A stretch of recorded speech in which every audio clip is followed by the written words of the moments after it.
specifically the apartheid, and replacing it with a free democratic Palestine from the river to the sea with equal rights. So that's going to be our focus.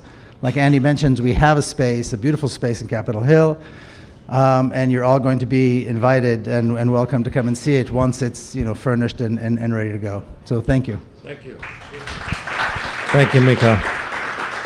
And I know there's a lot of more activists and heroes and sheroes in this room. If anybody would like to say something specific about some of the things they're doing, please stand up. This is a moment. I think I need a microphone over there, please. Okay.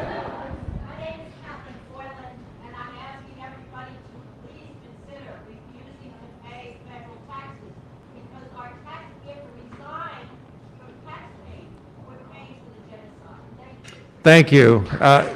You've been doing this for a long, long time. Thank you so much for continuing to speak out. And I think Medea had called, said that she'd be running a bit late, so she'll be here. And of course, she's our hero in chief, and she is everywhere, and she has made a huge difference in this movement. So great to have her as well. I know she'll be here shortly. So let's get started. Please have a seat, Annelle. Thank you.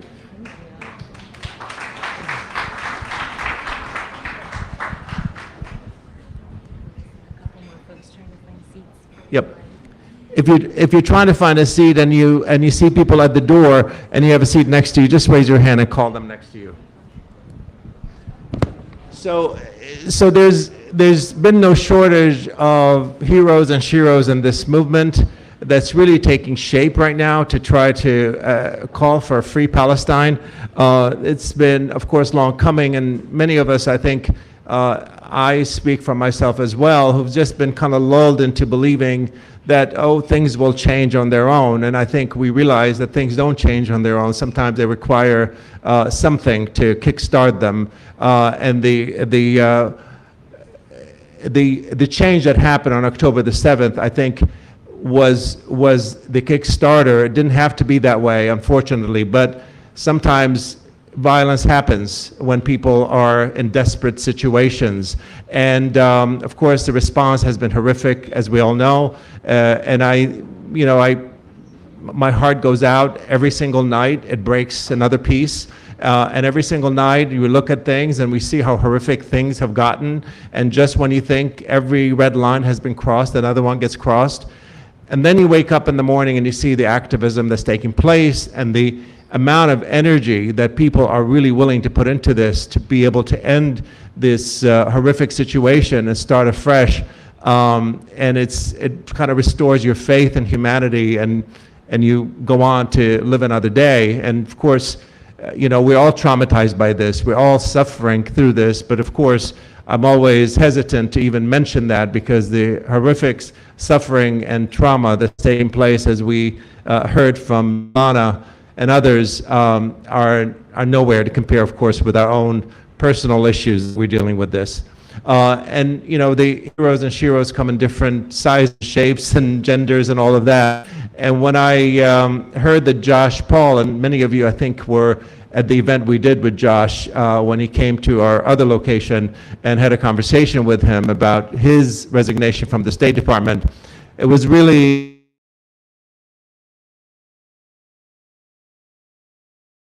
heartening that they'll pick out and make the change that's necessary in order for us to all pay attention. And then, a couple months later, I heard about this person, Annelle Sheline, who's sitting right next to me. She is, yes. I immediately got to work looking for her, and she responded, and I was so happy that she did. She is one that has been really an important voice in all of this as well, because she comes from a different angle of this. I want to tell you a little bit about her. I'm sure you've all heard her in different iterations. We're going to have just a very casual conversation, and then we're going to open it up for questions from you all. Many of you know she was a PhD in political science at GW, and I see one of her classmates is here. It's great to have them. And she has also worked at the Quincy Institute, and most recently she worked at the State Department at the Bureau of Democracy, Human Rights, and Labor. She is as a Foreign Service officer. On March the 28th, 27th, she resigned and wrote a letter to CNN, op-ed, CNN, stating that her work at the State Department has become impossible given the atrocities taking place in Gaza with U.S. complicity. So thank you, first of all, for standing up for this. I know it cannot be easy. I don't care what you're coming into, but it cannot be easy when you're so young and be able to stand up for this, because as you have alluded to, it probably has taken away the opportunities to work at the State Department or probably any government office at this point. There's your microphone if you want to hold that, please. Thank you. Just take it out of its place. Thank you. I want to start with you by asking you, what exactly is the bureau that you worked in? What does it do? Well, first of all, thank you so much for having me, and thanks to everyone for being here. It means so much, and just to know that there's so much vital work going on, and just, I keep seeing the faces of friends and really appreciate that everyone's here. So just again to clarify, I was not a foreign service officer. They're the ones that go abroad. I was a foreign affairs officer, so a member of the civil service. There's so many details. I mean, state is all about these sort of the acronyms alone. But I had only been there for a year. As you mentioned, I was coming from an academic background and then the think tank sector. And so I was brought into the Bureau of Democracy, Human Rights and Labor, to their Near Eastern Affairs office, to work on human rights in the Middle East. A big part of what that office does is the annual human rights report that is mandated by Congress. Those reports should be coming out, because the one about Israel and Palestine this year, which I did not write, I was mostly focused on countries in North Africa.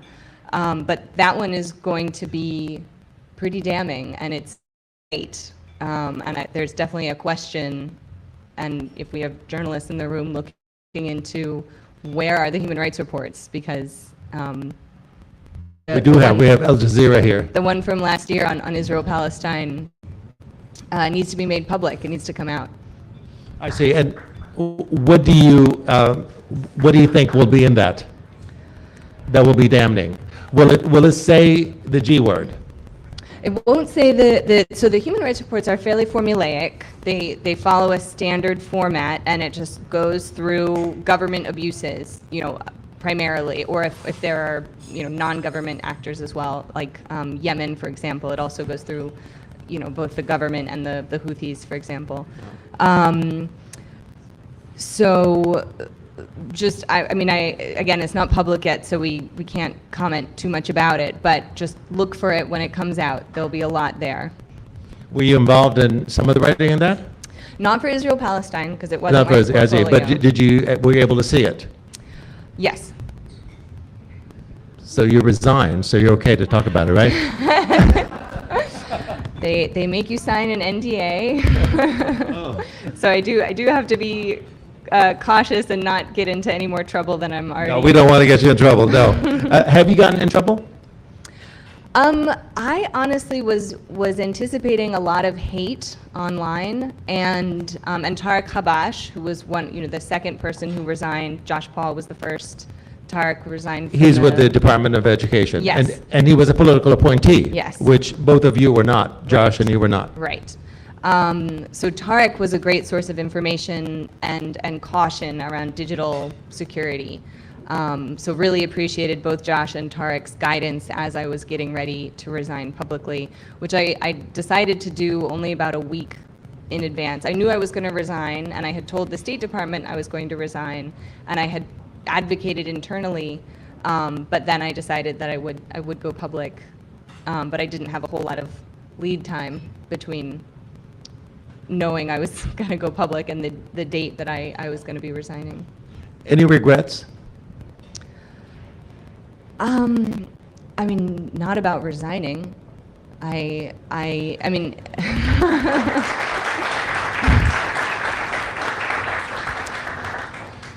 thought about resigning sooner, every time the atrocities just kept piling up, and I hope that by being on the inside, I co-authored a dissent cable, I signed 2 other dissent cables, The State Department has held internal discussions to talk about this because many, many people are horrified by what's happening. There was just recent reporting. The number is probably higher, but it's known that there were at least 9 dissent cables as of November. So since then, which is a fairly unprecedented number. That's the internal dissent channel within the State Department where people can submit sort of a formal opposition to the policy. So I tried to do what I could on the inside, and then eventually decided that I wanted to get my team through the human rights reports. I didn't want to leave them. I was responsible for 5 reports, and they're already understaffed. But I had an obligation to fulfill, and on the 365th day of my year-long obligation, that was it. And when you say the dissent cables that you were involved in, you said that you weren't involved directly with Israel-Palestine stuff. So how were you involved in writing the dissent cable? If you were not involved in that, you can still write a dissent cable? Yes, I see. anyone can I see. submit their opposition, and it is submitted through the classified system within state. I mean, it's a formal process, and they aren't taken seriously. Have they ever changed policy? It's hard to say because they're not made public, and they're not. You can't see, until 25 years or however many years later they will end up going on the public record. So I guess we can probably see the ones from Vietnam, for example. I see. And those dissent cables are, you can't discuss them. Can you? Can you tell us what the gist of your dissent was? The letter I co-authored focused primarily on the human rights angle. That was what I was working on. But others focused more on sort of the weapons angle, more on, and again, there are others out there that I don't even know necessarily what all they focused on. But I mean, for me, what I've said publicly is a big concern personally is just that there are laws that are not being followed, and there are processes in place inside the State Department to implement those laws, and they are ready to go. It's just until the president wants a new policy, we're not going to see a change. When you say the human rights angle, you're talking about the intentional starvation, the cutting off electricity, the lack of clean water. That's what you talked about. And how did you get that information? Because recently, Lloyd Austin testified in front of the Foreign Affairs Committee, and I don't know if you heard it, but he said that we're not breaking any laws, that, this is business as usual, and wars are messy, and we're overreacting. So what do you say to him? What does he know, or is he just plain lying? Well, let her answer. We want. I mean, there are the Leahy laws that stipulate that if a unit of a foreign military engages in gross violations of human rights, that unit is no longer eligible to receive U.S. foreign military assistance. There's also Section 620I of the Foreign Assistance Act, which says that if a foreign government is blocking American humanitarian aid, that government is no longer eligible for U.S. military assistance. There may be other laws as well, but those in particular are being violated. And for those of us that walk around Congress and see that Israel, for some reason, has this very special space, right? I mean, there are Israeli flags in many of the Congress people's and senators' offices hanging outside the door. Do you think they think that this is not a foreign government? Is that how they're operating? I mean, what you're talking about is things that apply to foreign governments. So let me rephrase my question. You mentioned that in order for change to happen, it has to come from the top, right? Biden basically has to be the one that initiates the change. What role does Blinken have in all this? You don't mention him much. You talk about Biden a lot, but I don't hear you talking about Blinken. Is Blinken the one that can call the shots on this one? I mean, that remains a question. You know, is it Biden? Is it his advisors? Is it Austin? Is it Blinken? And it's hard for me to say. I mean, you know, the State Department is a very big bureaucracy. I was not in meetings with Blinken. He has conveyed his horror at what's happening, especially to children, having young children of his own. I mean, that's, as a parent, that's, I think it just gets a lot more difficult. Sorry. I think we're all feeling this.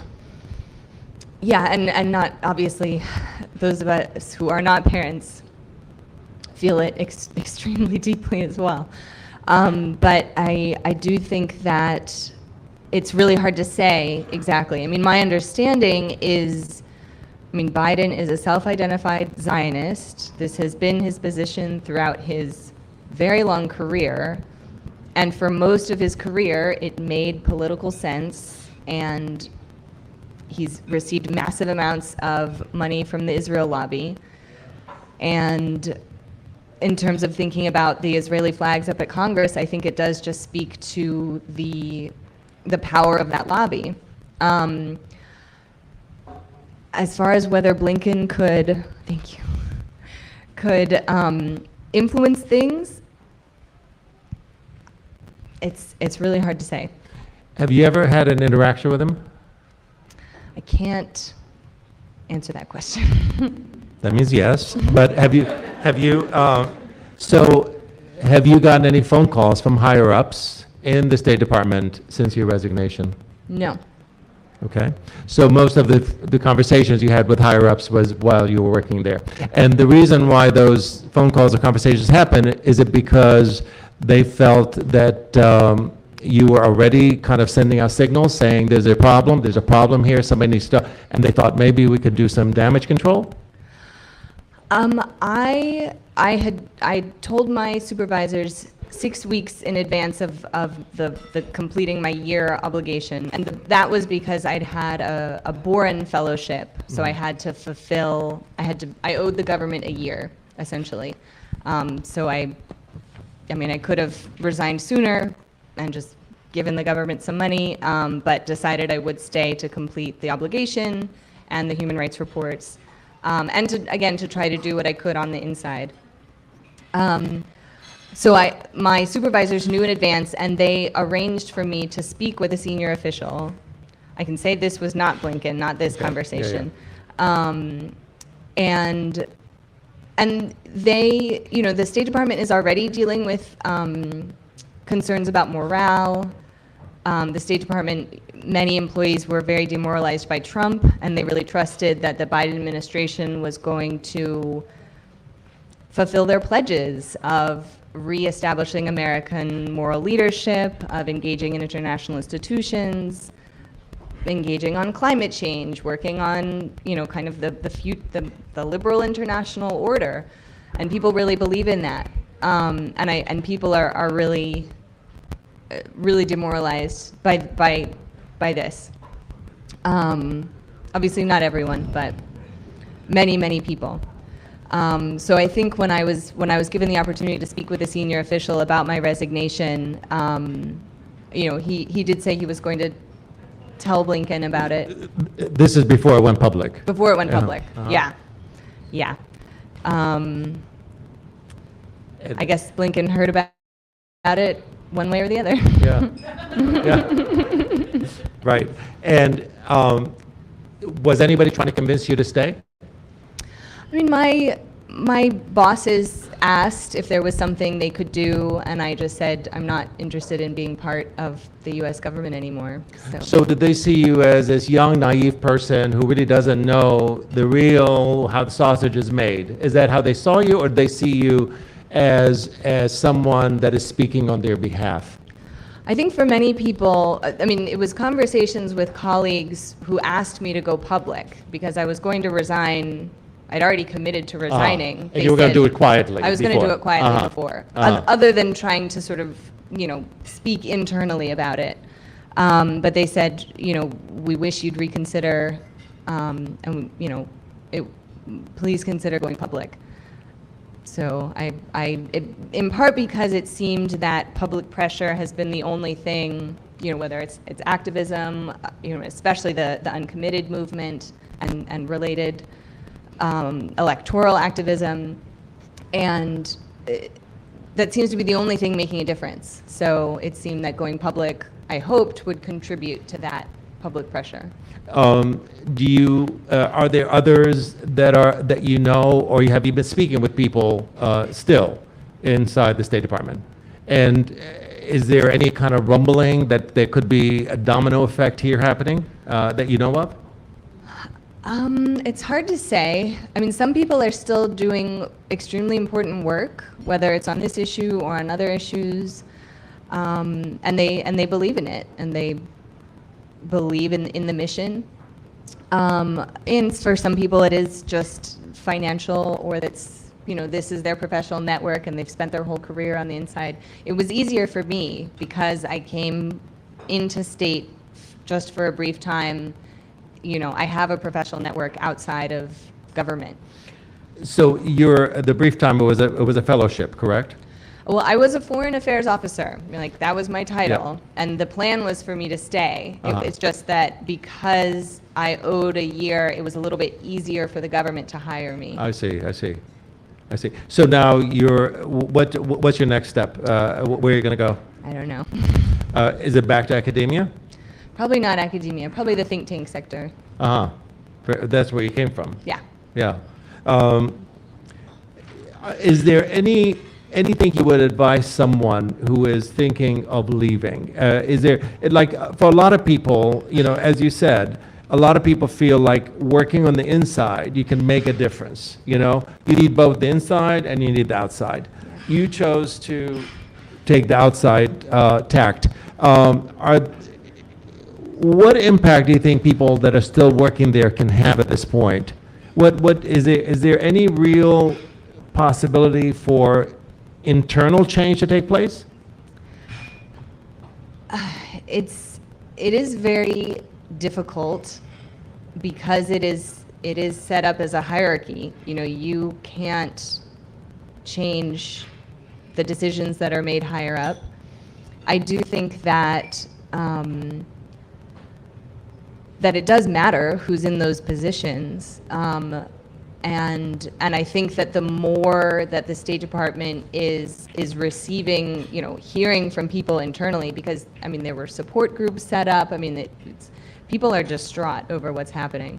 I'm sorry to interrupt you. When you said support groups, what are they doing? They're having people sit in a room and have a therapist sit with them and talk to them, or what's the deal? It's over Zoom. But yeah, just a space to talk about, for many people, especially members of the Muslim American community or the Arab American community whose families ask them, how can you go back to that job every day? And they say, I hope that by being on the inside, I can make a difference.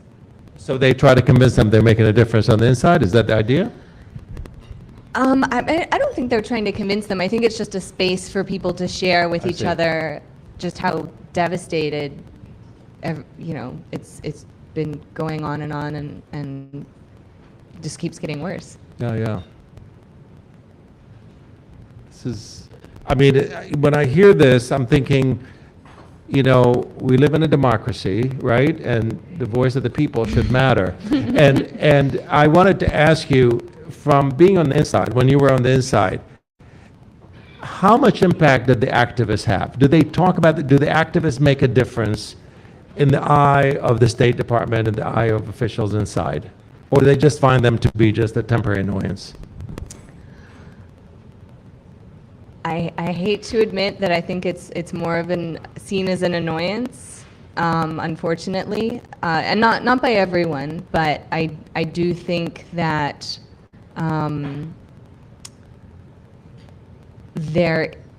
it is a very insular environment, and you're bombarded with a lot of information, cables, and just there's as someone who was working in the think tank sector, trying to influence government policy, it was humbling to see how little external information is even necessarily consumed. Not to say it's not, and especially, it depends what you're working on. But and again, I think the important thing is public pressure matters for politicians, and unfortunately, it's the politicians that are making the decisions here. I mean, it doesn't matter how people feel inside the State Department; they just have to do what they're told to do. So, I would say that the activism is extremely important and is certainly heartening for those of us that were on the inside, inspired by what the activists are doing, and participating sometimes, in acts of protest or other forms of dissent. But unfortunately, it is a very closed system. Who do you think is calling the shots on the inside? Because, like you said, we're breaking laws. That's becoming pretty obvious. There's all kinds of workarounds that are happening. I was listening to, I don't know if anybody listens to the podcast Serial, and they have one on Guantanamo that's really good. Have you heard?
and they know what U.S. foreign policy is.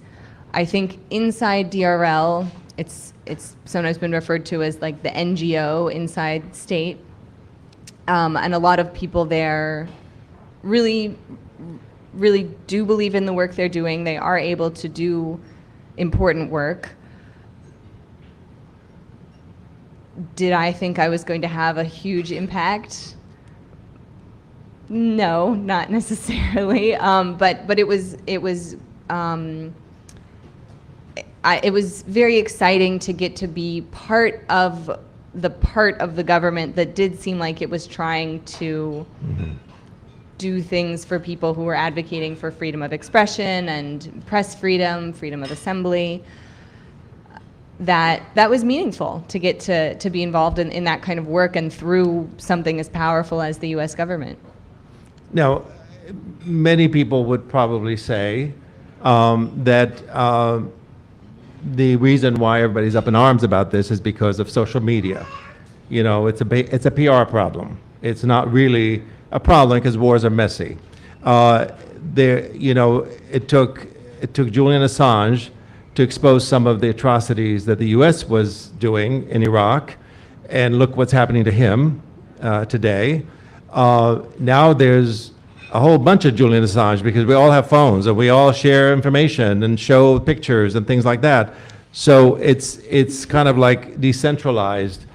They can't put us all in jail. They can't put us all in prison. I'm just hypothesizing here, but it's so I guess I'm trying to get to the bottom of this. The U.S. has done a lot of atrocities in Iraq. There was so many civilians that were killed, so many situations where homes were bombed and people were arrested, and just they brought in, Blackwater to do some of the dirty work there, and so on. So I'm trying to, is it that different what's happening today in Gaza than what the U.S. has done before in the past? And you hear Congress people saying that we did worse things, so why are you holding Israel to a different standard? I mean, I can't say. I mean, I wasn't in Iraq. I do think that just the scale, the swiftness and the scale, especially in terms of the use of starvation as a weapon of war, I do think is unprecedented, or that's my understanding from those who work on this issue. As well as, the targeting of journalists, the Committee to Protect Journalists. This is the most journalists killed in a conflict since they started keeping records, targeting healthcare workers. As Lana mentioned, the doctor who knows that he's just going to be targeted for being a healthcare worker. I mean, these are all gross violations, not only of human rights, but of international law and the Geneva Conventions, and the list just goes on and on. As far as what the U.S. did in Iraq, also extremely horrifying and also illegal, and but I do think what's happening in Gaza is different because of the nature of what the Gaza Strip is and what Israel has made it, and that this is a population that cannot escape, that have no. I mean, people know that. I don't have to explain, but it is. This didn't start after October 7th, and it didn't start with October 7th. It has been going on since the Nakba and earlier,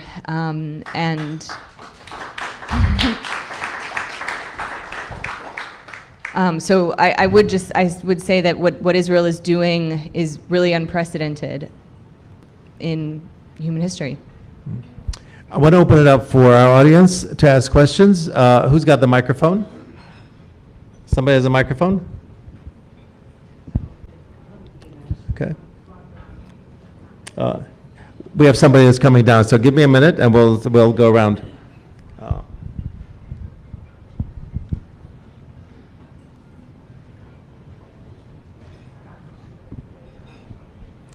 This is Pamela Pinnock. She's going to be here in a second with a remote mic to go around. Alicia, yes, she's got it. Okay, so Alicia, you decide who goes first because I can't really see people from here. Got it.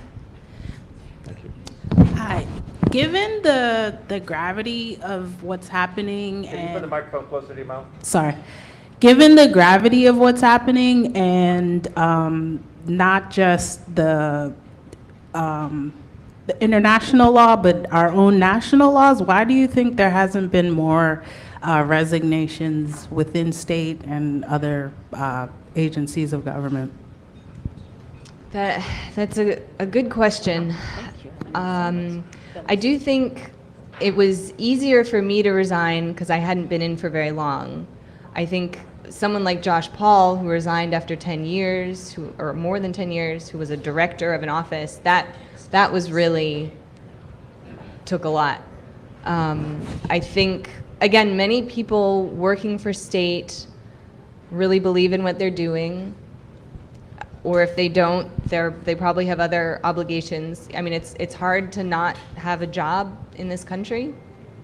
Unfortunately, I was involved in some outreach with members of civil service in Europe, and someone in our thread had to sort of explain to them that if you resign your job, you are probably going to lose your health insurance, because that just wasn't a consideration for them. Luckily, I'm married, and my husband and our daughter still have my husband's health insurance, but you know, for many people, they wouldn't necessarily have that. And you know, even for me, having no regrets about resigning, but I know that some of the people I work with feel betrayed, and I don't like feeling that way, that they feel that I personally betrayed them. I think this is a lot bigger than their feelings, but you know, it's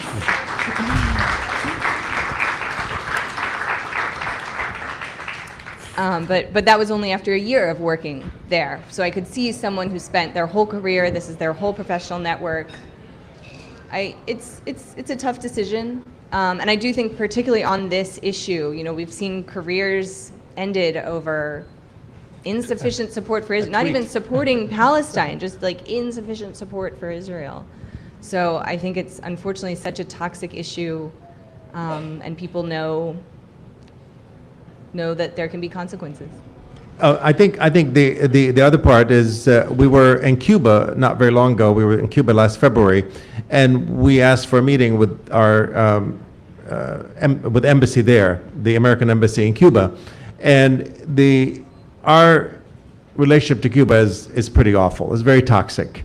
And under Obama, things got opened up, and there was opportunities for full diplomatic exchanges and so on. And so Biden comes in, and of course Trump rescinded all that. Then Biden comes in, who worked with Obama, and hasn't budged on this, kept it in the Trump administration's paradigm. And so we went to the folks at the embassy, and we said, why aren't you speaking up? Why aren't you saying that we need to open up, because Cuba can really use our ability to open it up?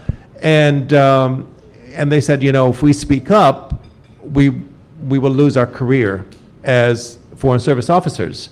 And it's really that simple, because if you start speaking up, two things can happen. Either you get stuck in your position and you don't move, you don't get the advances, you don't get the opportunities, or you don't get the sweet assignments, like the nice countries to go to and be able to travel. State Department is a pretty sweet job for a lot of people. So giving that up takes a lot. And I think it's really that simple. It's the health care, it's paying my mortgage, it's paying for my kids' education, it's all of that. And do I want to risk that? Not everybody has the ability to bounce back like Annelle here, or like Josh, and others who have done this. So, and of course, I don't want to forget Ann Wright. Ann Wright, who actually resigned from the State Department. She was a colonel working in the State Department. She resigned back in 2013 2003, somewhere around there, when the Iraq War was taking place. She was one of the highest, yep. And now she's a full-time activist, and we'll be doing a flotilla that's going to go from Turkey to try to go to Gaza to deliver aid. That's what Anne is doing. Thank you, Annelle, for being here tonight, but thank you for what you've done and what you're sharing with us. I have two questions. One is more political, one is more technical. The political question is, you mentioned the impact of people resigning and of the impact of the uncommitted vote question.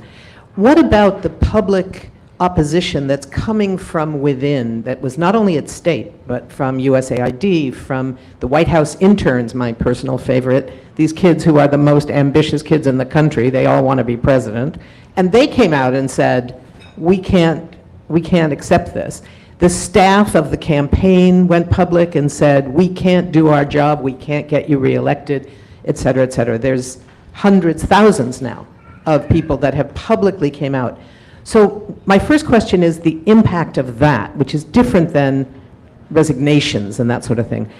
My second question, it's more technical. Those of us who have worked on this issue for a long time know that there's always been this Israel exception around applicability of, whether it's the Leahy Law, the Arms Export Control Act, the whole range of laws that are supposed to prohibit sending arms to countries that are doing precisely what Israel is doing, committing genocide. But the question, I heard only recently that there's actually a formal committee, recognized or not, within state, that it's essentially a diversion, so that when every country that gets military aid goes through some process, there's a committee of some experts who look at their human rights record, make sure they're not violating, and that there's a different group, whether it's a committee or whatever that's called, a panel, something, that is acknowledged internally and is different than all the others, and is virtually officially. So is that true? Is there such an official committee like that? So those are my two questions. Thank you. Thank you again. Wait, sorry, Phyllis, what was the first question? I'm sorry. The first question was about the impact of the public condemnations from people within the administration. Thank you. So first question, I do think that certainly has an impact, and I think especially for people on the inside. So, I mean, this is just in my own experience. These are often signal threads. People are coordinating about actions or just sharing information, and it was my involvement with some of those people and then getting to meet some of them in person that then, and speaking with them, that I decided I was going to resign publicly. So I do think that is having an impact, and I have had some people reach out to me so far just for a conversation, but you know, conversations can lead to things. So, sorry. I do think the things like, you know, Staffers for Ceasefire, the White House interns, the Feds United for Peace is the group kind of across the whole government that is trying to work on these issues. It certainly had an impact on me.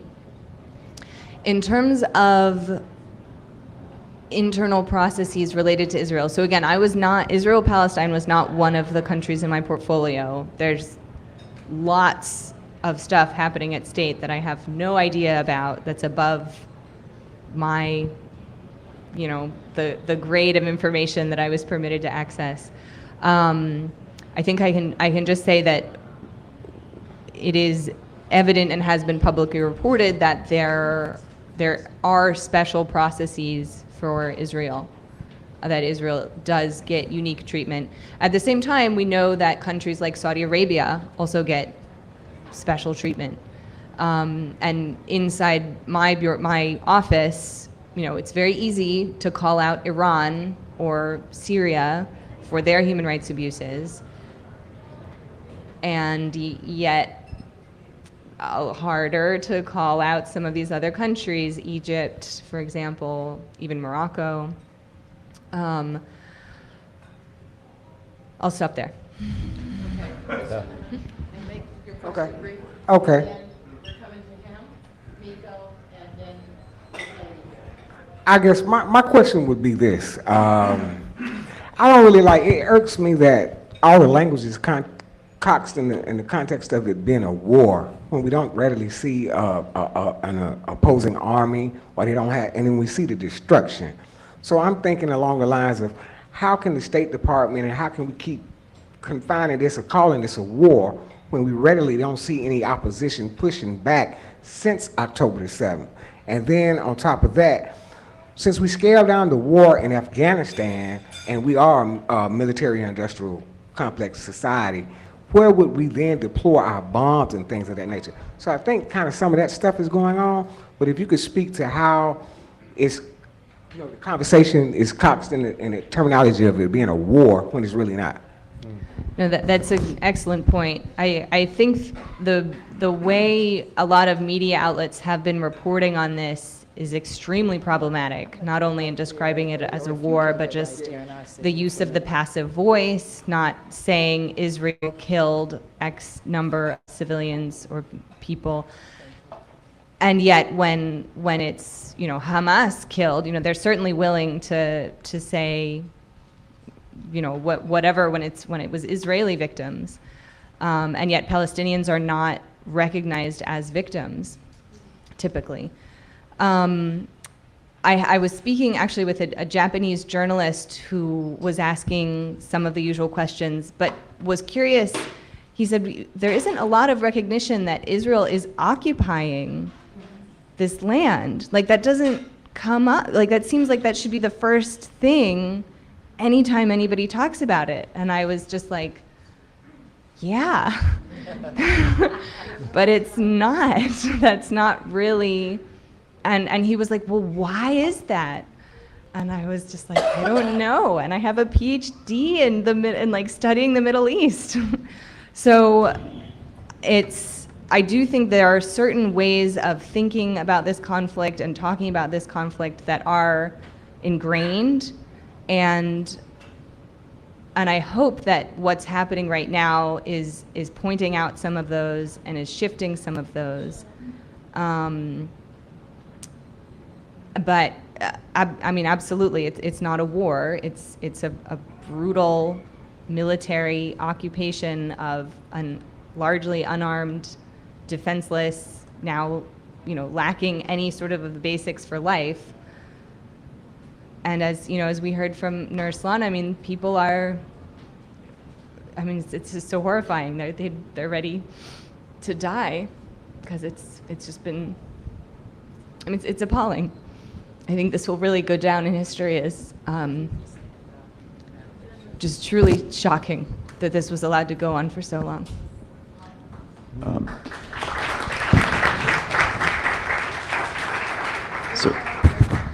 So I had the extremely uncanny experience of running into Robert Wood, the deputy U.S. ambassador to the UN, on the Amtrak on Thursday of last week, and and I talked to him for about 5 minutes. I tried to be nice, and so he talked to me, and this is not I never said this is off the record, so I'm happy to out him now.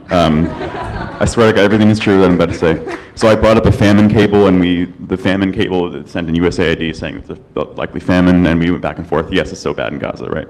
And he said, I was like, I feel like most of what you're saying, most of the changes that you're saying now have been like needed for months. And he laughed and he said, haha, like no comment. And then he said, there have been many inconsistencies in our policies. He said that, but he assured me that there are many people, implying like himself, who are fighting from the inside. And my question is like to you, when people in DC seem like addicted pathologically to this notion that they're going to fight from the inside to change something, and at one point do you like try to convince your colleagues to say, just like splash some cold water on their faces and say, no, you are drip feeding people on a genocide, right? And nothing that you do on the inside is going to change that, obviously, right? And so what you need to do is quit and join the CCR genocide case like Josh Paul did and say, you read them the fucking Riot Act and say, Joe Biden, you were complicit in genocide. So, like, how do you wean people off this addiction to fighting from the inside? That's my first thing. And second, I just want to read this, people who resisted another genocide. Some Germans, I was reading this book, it's called Students Against Tyranny, with German students. They said they were tortured and executed for resistant activities in Germany in the 40s. My actions, my intentions will be justified in the inevitable course of history, such as my firm faith. I hope to God the inner strength will vindicate my deeds, and good times spring forth from my own people. Thou shalt act as if on thee and on thy deed alone depended the fate of all Germany, and thou alone must answer for it. And I think we need more people like you who embody that spirit. Thanks. I'm going to ask everybody to keep their comments to a question for Annelle, so that as we can get as many questions as possible. Miko's next, and then we have a woman in the back, because I haven't been to the back at all. Well, I do think he had a question. He had a question about why aren't more people. Right, people sort of addicted to this notion of making change on the inside. I mean, we're all here in DC. We know the kind of people, myself included, that we want to make a difference. We have certain causes we're committed to, and I do think it can get intoxicating to have that power, to feel like you're in a position, and inside the State Department, you have access to this information that other people don't have. And there was a sort of a funny anecdote. So the State Department has interns. We have virtual interns and in-person interns, which they finally started paying. Alhamdulillah. But my virtual intern that I was working with, who is herself an advocate for Palestine, and she's like, there's no way I'm going into government after this. And I'm like, yeah. But she told me about her experience of a fellow student at the University of Oklahoma. I hope she doesn't mind me sharing her school, who went to do the in-person internship. And she said that he all of a sudden transformed from this, sweet, just one of her school buddies, to suddenly being so self-important and just, he's an intern. But and you think about what that can do to any of us, that I think just that access and that sense of power, unfortunately, we know what it does to people. But I do think, in terms of people who are working on this, I do think there are limits. People, have like set internal deadlines of like, if it gets to this point and we still haven't seen, and then the question is, okay, well, they're probably going to blow past that deadline, so then what are you going to do? Anyway, just, it's a good question. Yeah, I just, first of all, thank you again, and I'm sure everybody shares this sentiment that everybody appreciates your voice and your courage in stepping out of the system that you were in. You said something I think that is really crucial, which is that whatever we see, the grassroots work that we see on the outside is not influencing this insular reality. And it's very frustrating, and of course many of us have seen this for many, many years. And so the initiative that I'm a part of, which is the Palestine House of Freedom, Dar Hurriya, we want to break that glass ceiling. We want to figure out how we make that leap from all these people in the streets and all these initiatives and the recognition that there's a genocide going on and there's an urgency.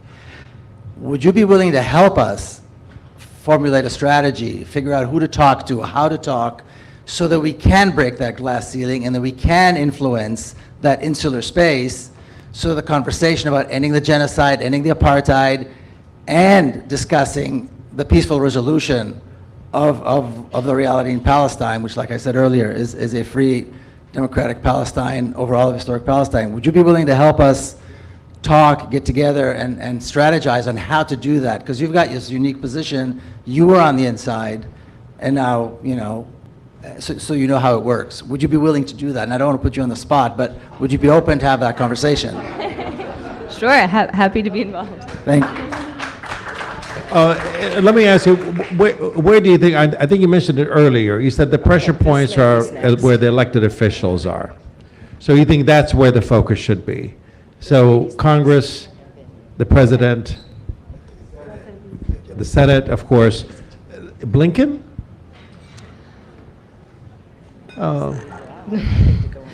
I mean, it sounds like, we have Hazami and others have been doing this incredible work, putting Yeah. up these settlements in front of the home of Blinken and McLean. And, every night he's hearing a lot of noise. And, the other day he heard so much noise, I think his kids couldn't go to sleep. But nor should they be able to with the kids in Gaza being murdered and tortured. So where do you think the soft spot? Is it the elected officials? That's what we should focus on? Yeah, I mean, so Blinken, someone in Blinken's position gets where he is because of, connections to these elected officials. But So he you is could have not- been Blinken one day. You really blew that one up. We'd need a very different administration. But I do think, elected officials, and we're starting to see it. I think that's what's amazing to me, is what seems to be the beginning of a shift. The fact that Nancy Pelosi, with 40 Democrats, called for the end of at least offensive, weapon sales to Israel is a huge shift. The politicians, sure, they may have received bucket loads of AIPAC money, but at the end of the day, they're mostly interested in keeping their jobs. Whereas someone like Blinken, his heart may be breaking for Gaza, but he can't change. And I don't know what's in his heart. We're making assumptions that he has one. But just to say it kind of doesn't matter what I would hope that he is telling Biden that, the kinds of... elected. Well, right, exactly. This is what I hope everyone is telling Biden, is like, this is, Netanyahu's political future is in direct contradiction to your political future, and why are you prioritizing his political future? So you think this is just a group of very immoral people who see this horror happening, and all they're thinking about is, can I get reelected? I mean, I do think that's how most politicians tend to function.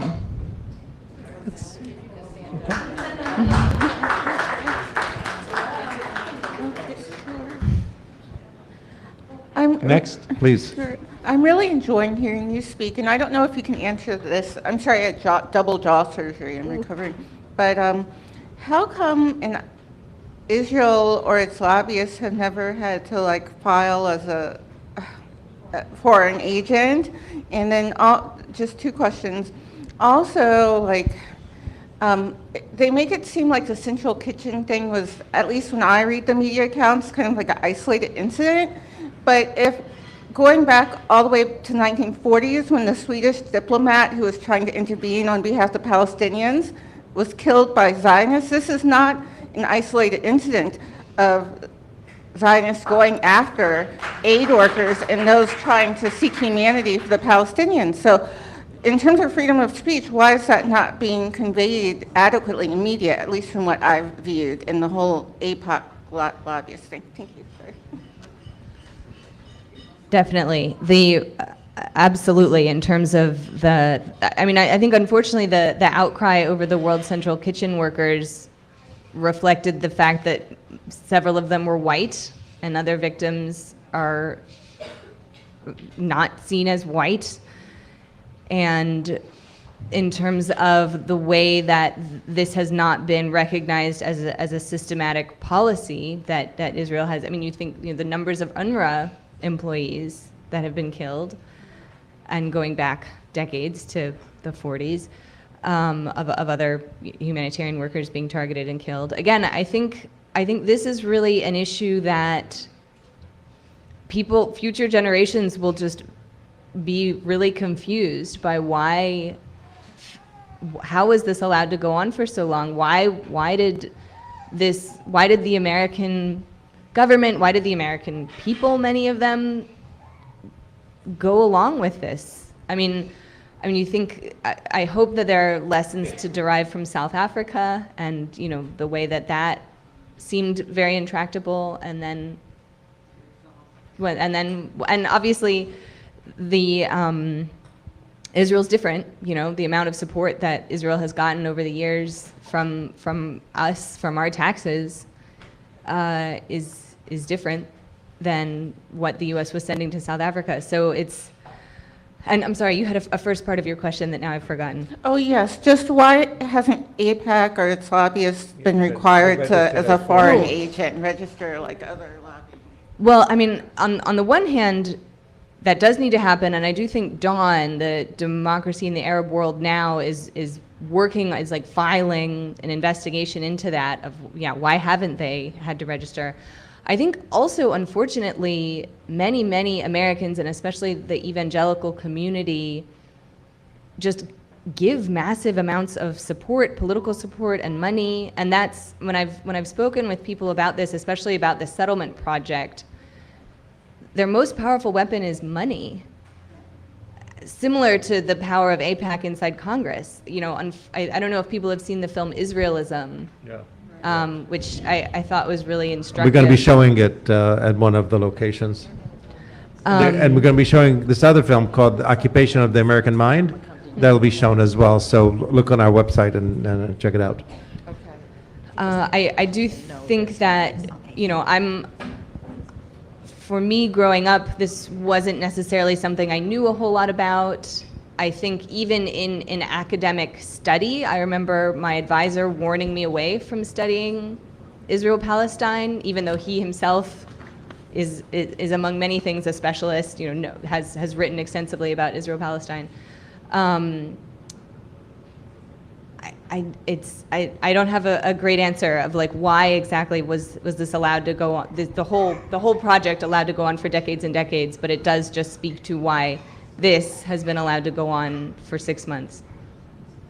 All right.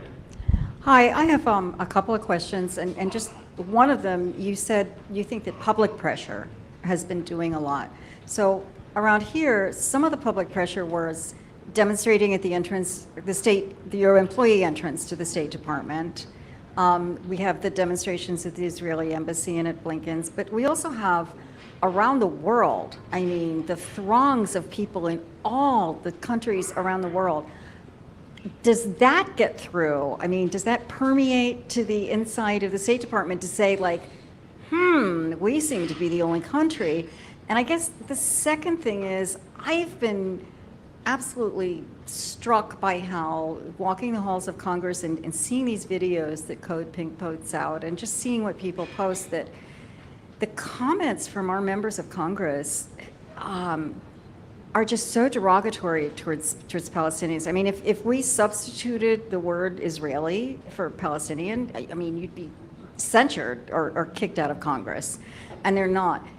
Does that kind of talk go on in the State Department?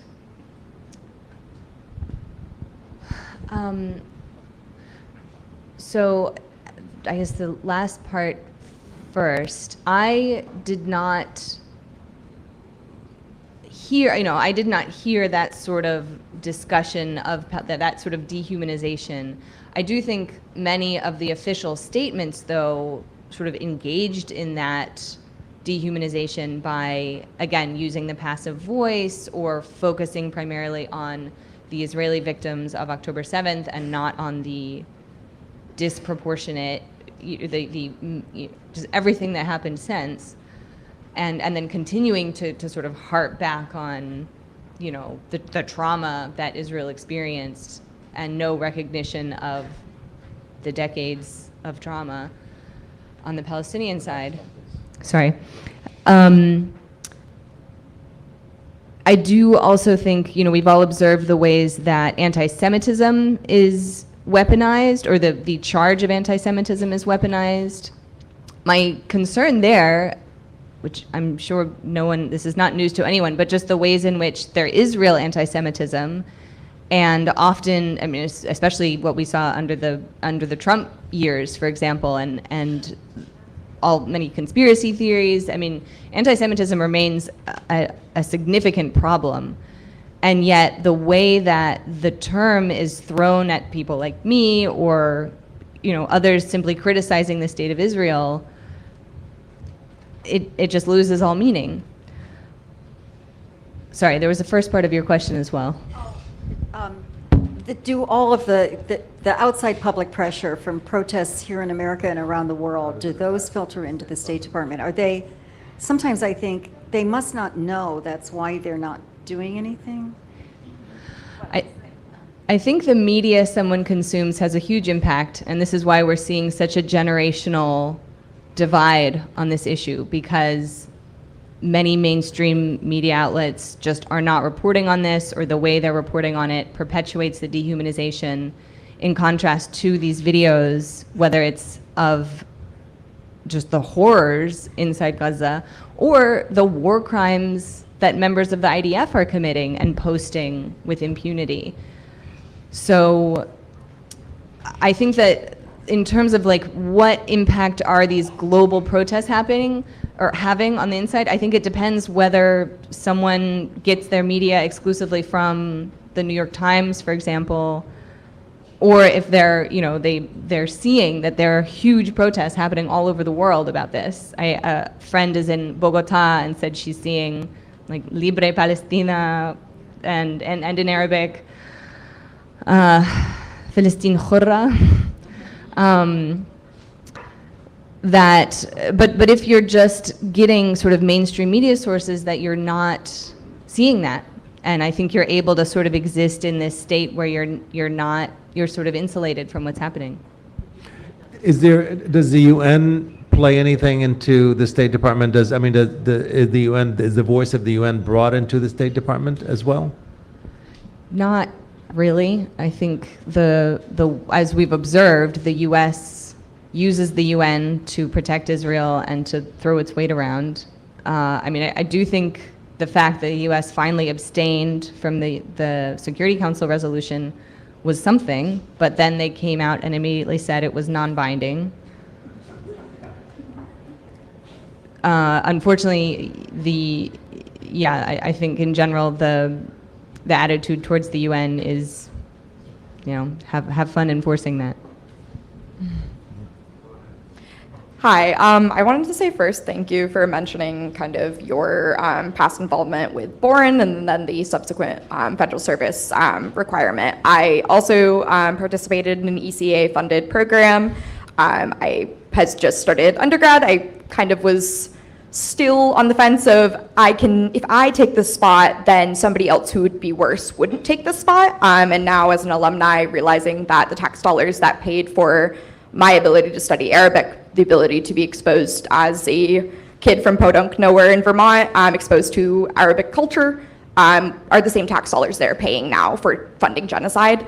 From the beginning of post-October 7, a lot of ECA program alumni were signing statements saying that they were not in support of the US government. I chose not to sign these statements because there was a refusal to condemn Israel and refer to it as a genocide.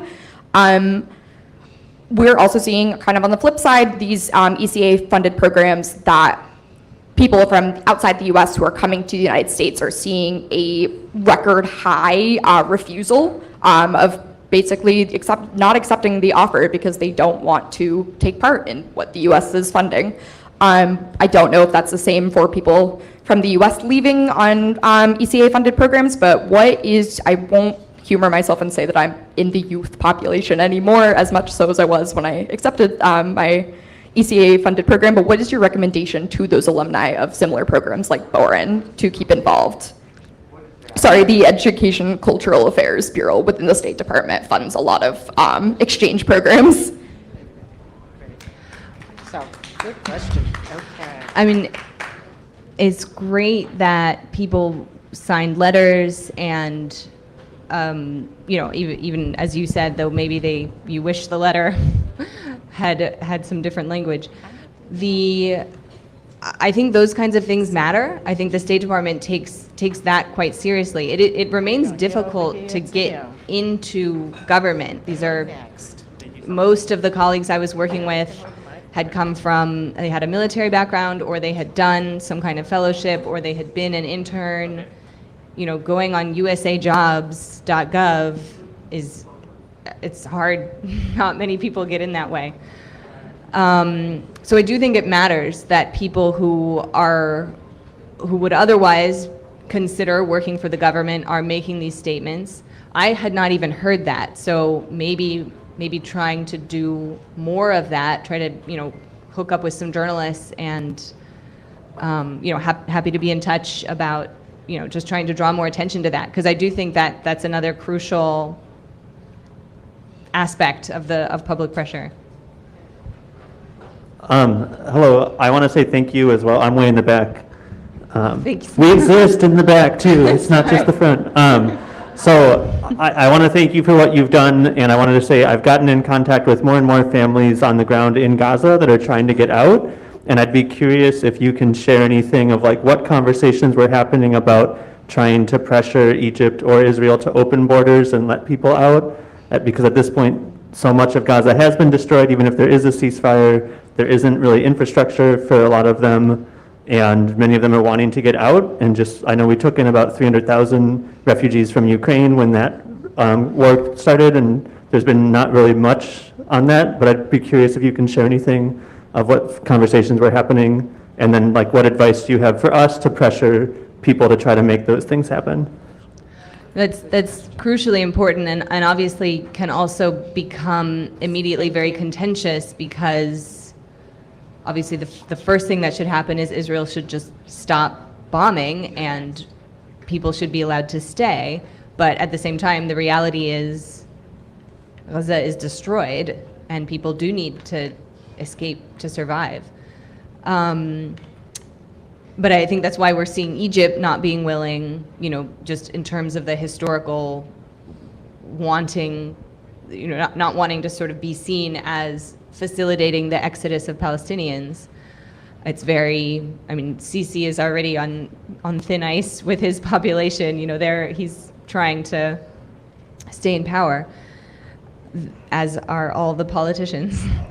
I do think it's absolutely accurate, you know, the hypocrisy in terms of the response to Ukrainian refugees as opposed to Palestinian refugees. I do think that is certainly something where pressuring I mean, again, we're in DC, we don't really have elected officials, but whatever means you have to try to impact elected officials would make a difference. And I do think, again, that public pressure is shifting here. And, you know, like I said, I expected a lot of hate mail, and I have instead received overwhelming support. I think because of where we are in this conflict, and someone who 5 months ago, you know, maybe even like thinking about Josh Paul's resignation, I mean, he resigned in a different political environment. So I could see the tide shifting, that a lot of people would say we do want Palestinian refugees. I think just up to this point, again, the dehumanization of Palestinians, the way that this is seen as such a toxic issue, nobody in Congress wanted to touch that, but I think it's shifting. So I certainly think that is another point of advocacy.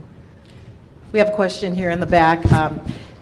There is a benefit to holding the mic, and that is, I don't want it to go unsaid in this room. That comparison about Ukraine, that's about race. We're talking about brown people versus white people. Yeah. That is about race, and I don't want us to have a discussion around Palestinian liberation and freedom and not understand that there is a significant part of what we see going on that is based on racism. So, absolutely. Hey, Annelle. How's it? Great baby you got there. This is a great looking baby, isn't he? Annelle, I'm so proud of you. I've known you for a while now. I first got to know your brother, but I just wanted to let you know that I'm so proud to have known you for so long, that you're here doing this. I'm proud to know you. This baby right here is Julian. He was born about 5 months ago. Hi, Julian. He was born on the night that Al-Shifa Hospital was bombed. And I sat in the hospital overnight, holding him, thinking about sitting in Washington Hospital Center, in the middle of the city that's the most responsible for what's happening over there, feeling the most powerless I've ever felt, looking at him. And I can't even begin to talk about what's happening over there in response or in that regard to people who are parents. But I just know that when that night came and I was looking at him and that was going on, I just felt like, and I'm a socialist, I'm not, naive here, and I've got my own story, but I truly was shocked at what was happening, and it was shocking to me that I was shocked. And the question here that I have is really for both of you, actually. You mentioned UNRWA being defunded. Someone mentioned Central Kitchen. Central Kitchen was founded by a different restaurateur in this city, and as one restaurateur happens to sit on the stage tonight with us, the people who are responsible for this are around us. That's what the city is about. I think we've been talking about this, but when the Trump administration was in power, people culturally, and in some cases material came in, they shouted out people out of restaurants. That was a thing that happened. And I know people are doing everything they can in here and standing in front of Blinken's house and everything. But there are people who are going to go back from Gaza who are American, who are going to be unprosecuted. Where are these people that are responsible for this? And where are the people who are letting them move amongst us like this, going to, I don't know, Jaleo? What's a Jose Andres restaurant? Yeah. Is the fact that he's friends with Democratic politicians the reason that things are modestly changing at this stage? And what do we do about this class of restaurateurs that's not doing even what Jose Andres is doing now, let alone what you do, of course, Andy? But there's a lot of people in this city who are implicitly responsible for what's happening. Thanks, David. One thing that has been interesting since resigning is the numbers of mostly boomers who've been in touch to say, well, but we can't let Trump come back. And this idea that what I've done is undermining Biden's electoral chances when we're seeing this under a Democratic president. The point I'm trying to make here is that I really worry that if Trump does get reelected, suddenly the Democrats are going to discover their moral compasses and be shocked and appalled about what's happening, but that have been silent or quiet till then. And I certainly agree that trying to have more accountability for the people that are responsible in this administration, but I do think there's a big element of, this tends to be a democratic, liberal city, and the sense that when your team is in power, you don't criticize, which I think we've seen on many issues with this administration. Things that Trump did, that Biden is doing, that were condemned when Trump did them, that are not condemned now that Biden's doing them. So,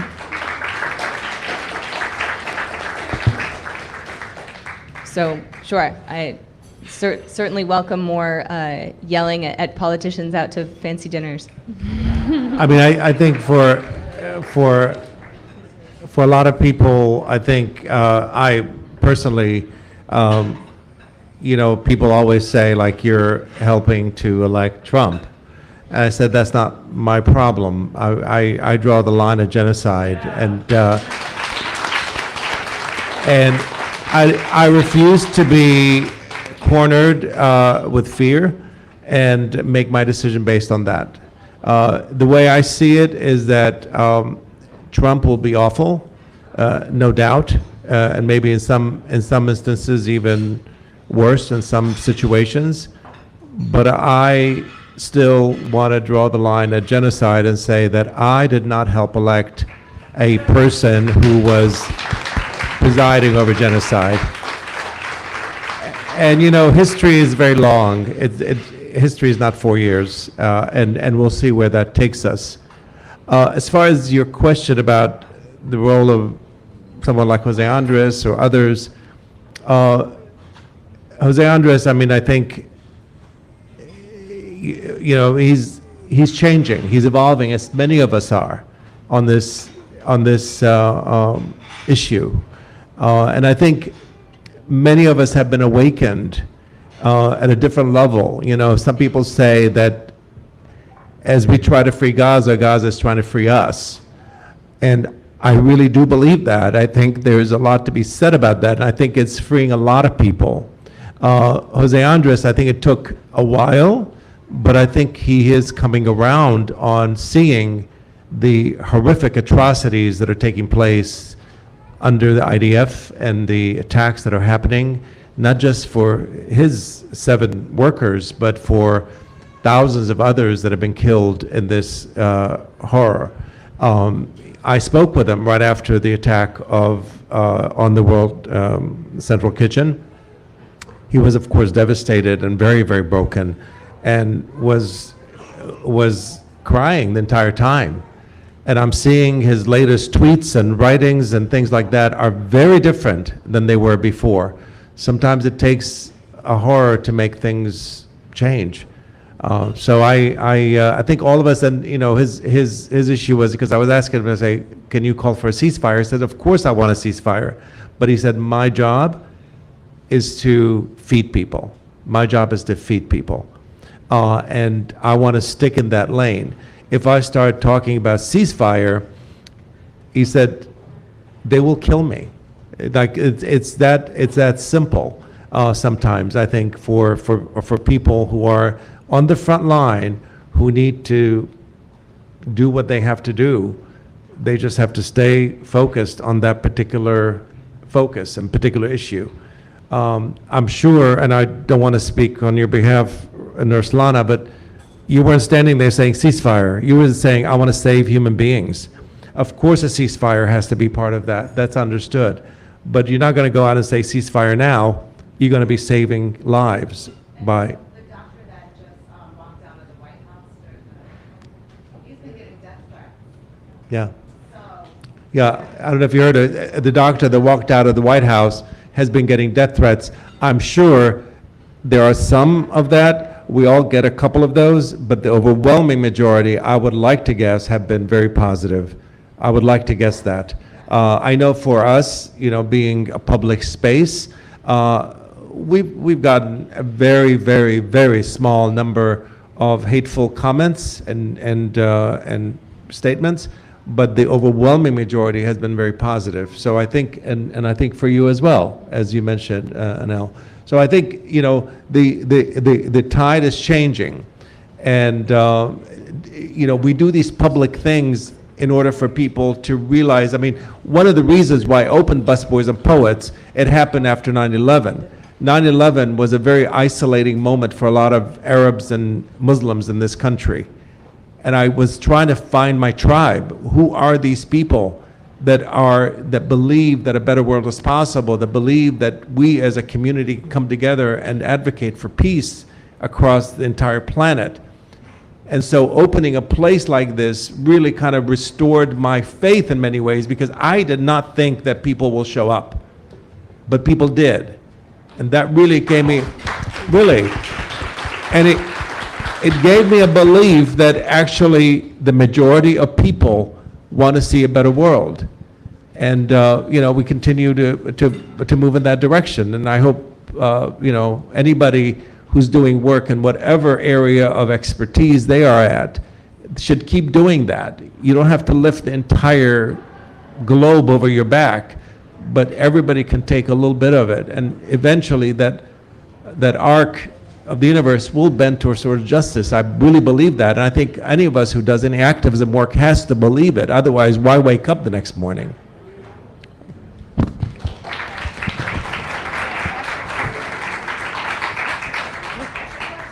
Hello. I have two questions, actually. My first question is in reference to UNRWA and how that was defunded like a couple months ago by the US and by a bunch of other countries. I know you were in the government at that time when it was defunded. Was there anyone, or did you know of like anyone in the government who knew that was wrong and wanted to fight against it, just because some countries have reinstated funding now, but not the US? And I think that's one of the biggest atrocities that this government has done, because people need food and they're not letting that happen. So I don't know if you're able to answer that question, but like when you were in the government, did you know of anyone or any group of people who are trying to fight to get that money reinstated? And my second question is, as a GW alum, how do you feel about Palestinian groups getting suspended for using their freedom of speech to fight for the people of Palestine? Two important questions. So my understanding of the UNRWA defunding was, I have to think about how much I can say about this. There was the hope that that those who decided to make that move wanted to get out ahead of it, and my understanding, because I was not covering Israel-Palestine, wanting to respond to those allegations, again, of only 12 individuals allegedly out of more than 13,000 UNRWA employees, to be able to defund it temporarily and then refund it is my understanding of the thinking. To again, because the overall policy has been this so-called bear hug, to just provide overwhelming support, the hope was respond to Israel's allegations and then be able to refund it. Unfortunately, then we saw Congress not only not permitting any UNRWA funding for the coming year, but then even for the following year, I wouldn't be surprised for future years. I think that the effort to try to get out ahead of that was clearly wrong-headed, mistaken. I agree that is one of the worst crimes because of the extent to which people rely on UNRWA. And again, not only in Gaza, but in the West Bank, elsewhere, there are Palestinian refugee communities. And in terms, it's not only GW, like the assault on student groups advocating for a free Palestine. I mean, there have been chemical weapons attacks against students. I mean, this is really horrifying, and we're not seeing university administrators protecting these students. So I imagine everyone in here probably went to university, went to college, or maybe not, but if you did go to college, I would suggest following up with your alma mater and seeing what they've been doing and letting them know that as an alum, you would like them to support the free speech of their students and support their ability to advocate for this cause or other causes. It's a huge problem that I don't think is really getting enough attention. And again, because as I mentioned, like with my own advisor in my PhD program warning me against working on this issue, I mean, it's just seen as something that is so toxic. And academics, unfortunately, are increasingly, in positions where they are unable to speak out about this, because I think that many people, academics know a lot. As someone who has an academic background, there's deep expertise on these issues within academia that is being silenced. So again, I would really encourage people to follow up with their own institution and see what's going on there and reach out. And now we have our final question. Actually, we actually don't, because it's already 7:50, and we have a program right after that at 8 o'clock for open mic, which is our weekly open mic, and we never, ever, ever cancel that. So, because that's like our DNA. So I apologize for that. Just one quick, have you been speaking to members of Congress? I haven't yet, but would be happy to. Okay. We have to make arrangements for that. So thank you so much. Thank you. Annelle Sheline. Thank you. We're going to hear a lot more from you, I'm sure, in the very future. And thank you all for coming. We really love having you. And my apologies for asking you to, as quickly as possible, please kind of file out and go into the bookstore area. If you would like to have a conversation, or if you want to have dinner or something, you can stay around the dining room. Thank you so much.